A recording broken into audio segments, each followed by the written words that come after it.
Good morning guys! Kakagising lang namin at magluluto ako ngayon at saka yung si baby cat is nandito nanonood ng kanyang favorite show. Ayan. Hi baby! Say hi to your followers! Hi guys! Good morning! Sleepy pa daw siya guys. Something from the fridge, Mama. You want? Okay, I'm gonna give you some food. After eating, you wanna eat again. I wanna hold the vlog. Okay, stop to your vlog. Stop to the Okay. Hey, guys. Ah! Why is my face is not circly anymore? What is the shape of it? No, it's a pretty face. Oh, it's a diamond. It's the shape of a diamond. Request ka ng pagkain habang nilakad. Naman ko lang siya ng fruits. Fruits lang yung ibibigay ko sa kanya kaya habang nilakad.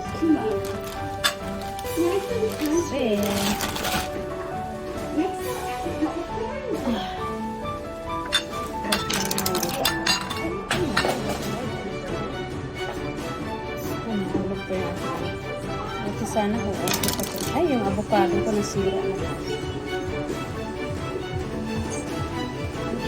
Hindi na okay yung avocado ko guys. So, drips na lang.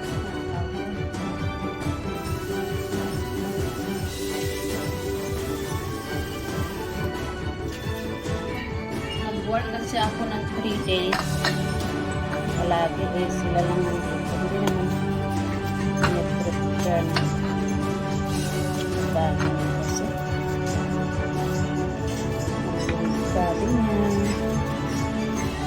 mahilig kumain sa labas kaya hindi tumitingin kung ano yung pagkain sa ref. Pag-work ako wala akong time. Siya lang yung nandito sa bahay, pati mga ano ko, saging ko may something na siya, pwede pa naman.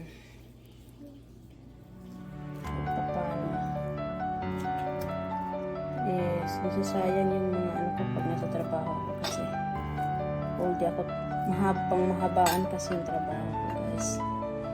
Minsan 10 hours, 9 hours. Kaya wala na akong panahon ng pagkain sa bahay. Siya lang yung nandito. Yung asawa ko hindi mahilig yung luto. Kaya wala yun sa pakialam kung anong meron dun sa ref. Lumalabas na yun sila sa labas. Kaya pag off ko na, tsaka ko na check yung mga wala na nasisira ng pagkain. Hindi rin kasi ako nagbabaon. Nagbili lang ako kasi nasa ako pagkain. Sa deli, marami kami pagkain. So, minsan, siyempre, 3 days lang trabaho, kaya hindi na ako nagdadala ng mga pagkain kasi siyempre, sawa na ako sa pagkain. So, pag nag-work ako, doon ako bumibili ng mga pagkain. Kaya, ayan, ibigay ko to habang hindi to masyadong sira yung sa kanyang guys. So, let's go. Bigyan natin si Baby Love ng pagkain na gusto ko. Baby Love, come on. Let's eat your fruits. I'll give you some spoon, okay? Or fork. A plastic fork. Gusto kasi niya yan pag habang nanonood siya. Tapos nanonood siya ng TV. Tapos may snacks lang habang nagluluto din ako ng Pero yan na lang din yung almusal niya. Hey, Baby Love, oh. Kumain ka na. You eat now. Come on. Oh, you eat already? Here, sit in here, baby. Ayan siya, guys. Ayan, tingnan mo. Katerina. Here, sit down here.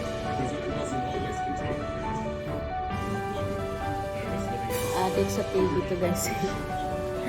Addict sa TV ang batang ito. Alam mo yung mga pinapanood niya, hindi na yung pang baby talaga. Balik na yung iba guys.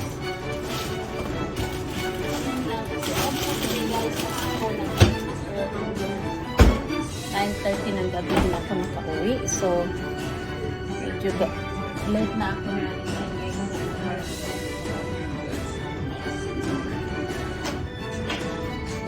Guys, ang aking trabaho. Sa ano ko na sa daily ako. So, pagkain palagi yung busy na siya.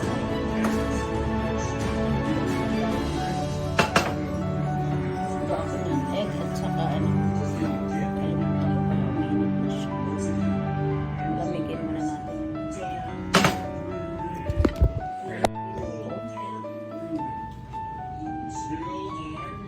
Yan lang guys. Magluto tayo ng egg. Para din sa anak babae.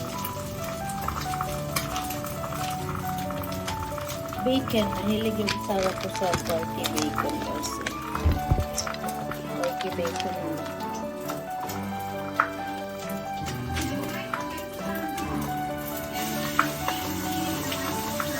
Makatulog pa ako. Pag-off ko talaga pag nasa tamad ako. Tagal ko gumising kasi nakakaroon ng mamula.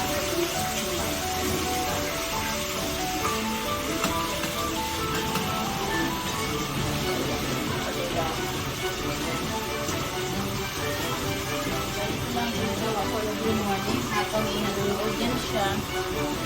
Bigyan ko yan siya ng snacks dyan sa mga minuto.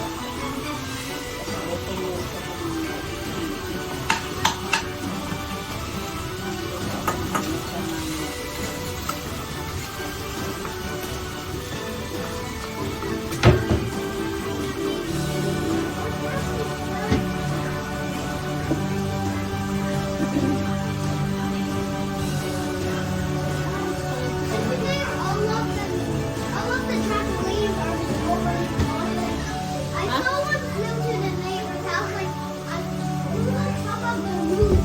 Really?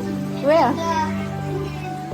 Mahangin kasi sa labas ngayon guys kasi umuulan. Parang meron kami ng hurricane ba?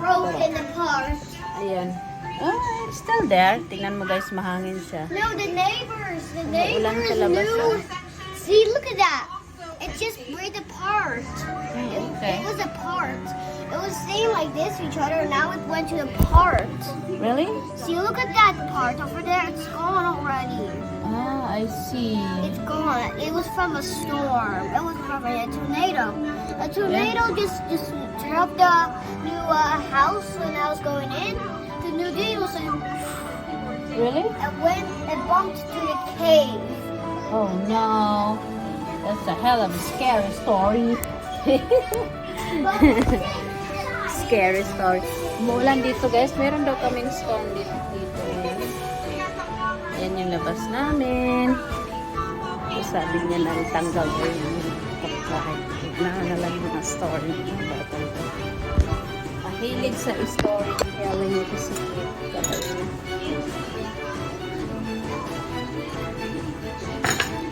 Yan lang guys.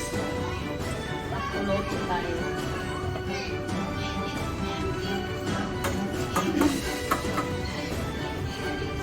Okay, nanay. Kahit na pangulog dito kasi sa USA guys, akala nyo ang sarap-sarap ng buhay.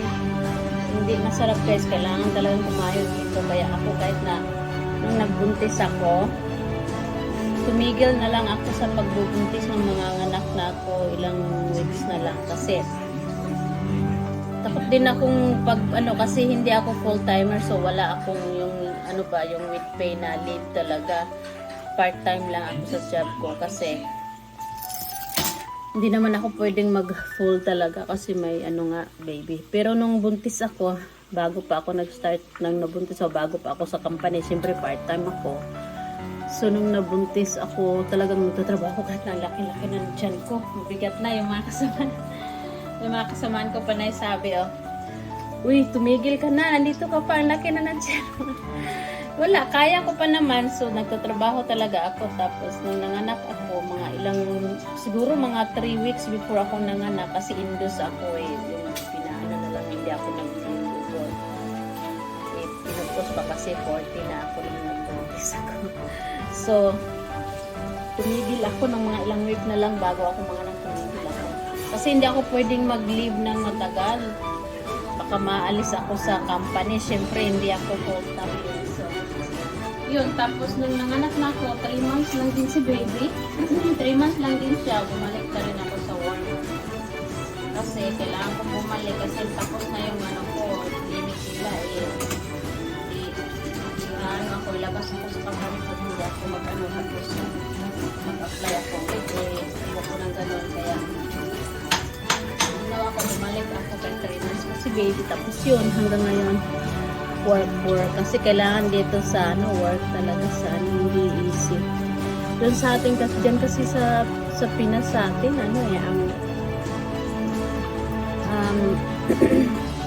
okay lang dyan ba? Parang relax. Kahit na mahirap, okay lang, relax lang. Kasi walang mga bills dito kasi guys, ang dami lahat. May mga, kapag may phone ka dito, hindi ka pwedeng mag-phone na walang line na babayaran na internet. Yung ganun ba? Doon kasi sa atin, pwede tayong bumili ng pa konti-konti ng load. Hindi yan, wala yan dito guys eh. So kapag may phone ka dito, kailangan may line ka na babayaran every month talaga. Tapos may mga insurance. Pag may sasakyan ka, may insurance. Kapag may bahay ka, may insurance. Lahat kailangan na insurance, medical, lahat mahal talaga dito. Kaya kailangan magtrabaho. Eh, ako naman, meron akong pamilya sa Pinas. Kaya, yung asawa ko naman, siya yung nagbayad sa mga ano sa bahay namin, yung mga ganyan. Pero, kailangan ko magtrabaho kasi nahihiya din naman akong humingi sa kanya pag minsan na siyempre nagpapadala ako sa parents ko. Kailangan ko talagang magtrabaho, may sariling trabaho, may sariling pera, di ba? Kasi parang hindi tayo mahiya siyempre. Kawawa din naman. Siya lang lahat. Kahit ang asawa ko, priority niya talaga yung bahay namin. Lahat ng mga alam sa bahay, para hindi kami mapatayan ng kuryente. Alam mo na, priority niya yan, kaya wala na siya ano dyan. Dati, nung bago pala ako dito, siyempre, tumutulong siya doon. Papadala ako sa Pinas. Pero ngayon, ako na talaga, sabi niya, magtrabaho ka, sa'yo lang yung, hindi naman siya nakikialam sa mga asawa ko sa pera ko. Talaga, wala yan siya. Bahala na ako kung saan ko gagamitin yung pera ko, hindi yan siya nakikialam. Kaya, kahit anong gawin ko sa pera ko, wala siya. Kaya, minsan, magpapadala ako, hindi naman niya, wala naman yan siya. Pero syempre, kung pa na ako kasi, makikita na mga pinag-agasisan ko, eh, syempre, ano kami, joint pa rin sa bangko, syempre makikita niya. Kaya, limit din naman. Pero meron din ako kasi mga sariling gastusin. Meron akong mga phone na binabayaran. Tapos, may sarili akong mga bills din. Kaya kailangan din natin magtrabaho. Kailangan lang talagang magtrabaho, guys. Para may sarili tayong pera. Iba talaga ang buhay dito. Kaya, at saka ang trabaho dito, ano lang, katawan mo na ang susurrender kasi walang katulad sa atin na hanggang ditong oras lang mag-close na gano'n. Wala dito. Yung store na pinagtatrabahoan ko, magpo-close kami 10 p.m. 10 p.m. So, syempre, after mag-close, syempre, kailangan pa kasi pagkain yun eh. Kailangan linisin mo pa yung area para bukas ulit. So, aabot ng 11, minsan 11:30, depende sa busy, sa ano na gusto mo. Kaya, grabe mo. Grabe, siyempre, masalamat tayo sa trabaho. Pero talagang ang buhay dito sa Pinas, work talaga. Dito, ang Pinas sa US. Kahit nasa US, sa Pilipinas ka, marami dito na sa Pilipinas, magaganda yung mga posisyon dyan sa Pinas, o mayayaman sila, pero pagdating dito sa Tagalog. Yan talaga ang buhay dito, guys. Kaya yung mga ibang Pilipino na dito sa Pinas, ang bongga nila, ang ano, kasi i-enjoy nila yan. Kasi dito talagang work dito ang buhay. So, kapag uwi nila sa Pinas, siyempre, enjoy nila. Life parang okay na okay. Pero pagbalik sa US, tired na naman. Ganun talaga ang buhay, guys. Ganun talaga ang buhay sa US. Ba't drop? Nag-drop ang mga gamit na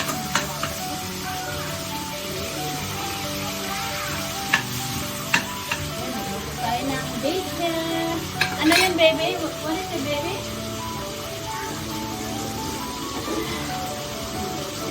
What is it, baby love? Guys, so nandito yung aking luto, guys. Ayan. Ayun ko na pero, that's it for today, guys. For today's video, that's it. Sinishare ko lang ang ginagawa ko in the morning. Yung baby ko andyan, nanonood yan siya ng kanyang show habang nagluluto ako at nagko-coffee. Uy, parang ano na yung ulan, guys. Parang nawala na yung ulan sa labas. Ayan, so ano na siya, quiet na siya. So, yan lang, guys. Thank you so much for watching. Hope to see you again on our next video. Bye-bye, guys. God bless.